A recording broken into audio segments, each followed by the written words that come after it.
प्रेम से बोलिए जय श्री लक्ष्मी। दोस्तों, यदि आपको धन की कमी है तो मात्र 2 मिनट इस वीडियो को अवश्य सुन लीजिएगा। वीडियो सुनते ही आपको कहीं न कहीं से धन की प्राप्ति अवश्य ही हो जाएगी। दोस्तों, इस वीडियो को अनदेखा करने की कोशिश नहीं करिएगा। यकीन मानिए, इस मंत्र को सुनते ही आपको धन लाभ अवश्य ही होगा। तो चलिए, हाथ जोड़िए, माँ लक्ष्मी का ध्यान करिए और इस मंत्र का जाप सुनिए। ओम श्रीं त्रीं हूं फट् ओम धनाय नमः। ओम श्रीं त्रीं हूं फट् ओम धनाय नमः। ओम श्रीं त्रीं हूं फट् ओम धनाय नमः। ओम श्रीं त्रीं हूं फट् ओम धनाय नमः। ओम श्रीं त्रीं हूं फट् ओम धनाय नमः।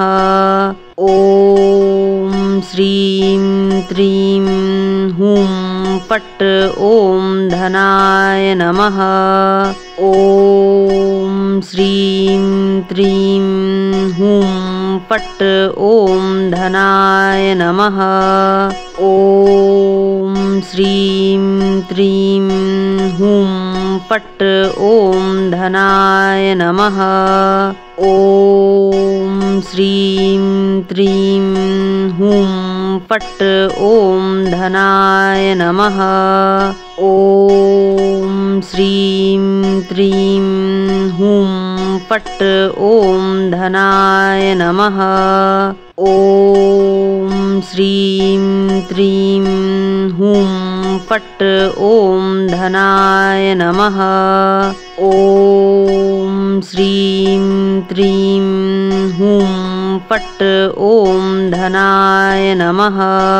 ओम श्रीं त्रीं हूं फट् ओम धनाय नमः।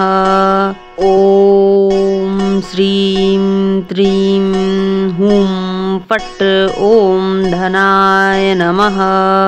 ओम श्रीं त्रीं हूं फट् ओम धनाय नमः।